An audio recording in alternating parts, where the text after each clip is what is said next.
one last little thing.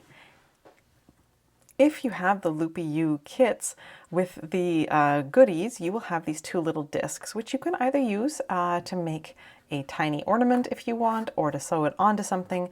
But what you can do is sew it on the bottom of these to use as a stand to help them stand straight, because it gives them a flat standing point.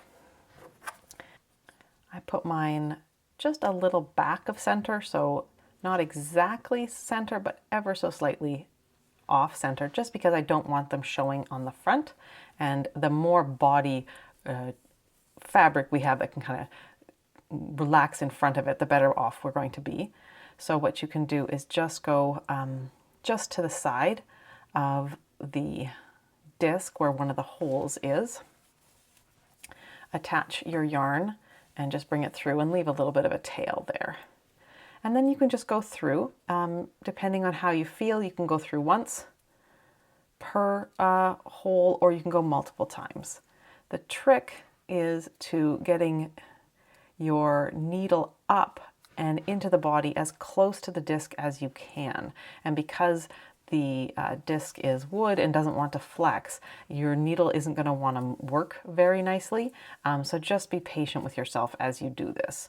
Don't expect it to be done in a moment. You could double your yarn and go through, like have it so that it's double thick, like sort of have it so that it's always like this, or you can go through twice per hole, or just once per hole, really, let's be honest. When you're traveling between, you can just go down a little bit to the side of where you came up, so that your yarn is not just undoing itself. Come down, come back up and travel.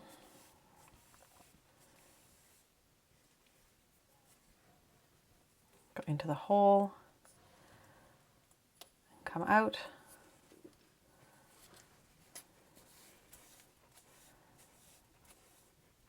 Stop and have another check to make sure you are where you want to be and you like the placement, because a few holes in and you won't be able to change things without starting from scratch. So just kind of think twice before you progress too far into this.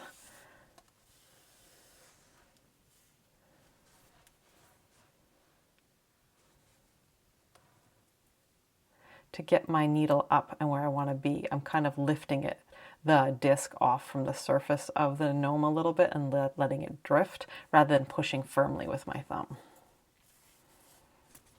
Once you've come all the way around, come back up where your other end was left, tie them in a knot.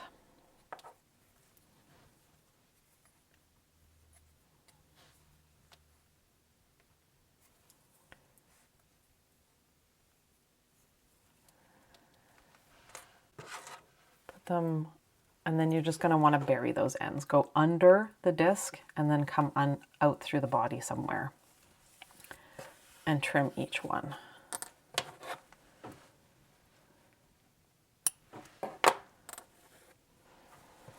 So there we have a little disc that our gnome can stand on and just give a nice flat base. I really like that this one's got the pattern name and the year, so that for whenever you pick this one up, you'll know which year it was you made it. And there we have our little wooden discs. Thanks for joining me in the knit along. It's been wonderful.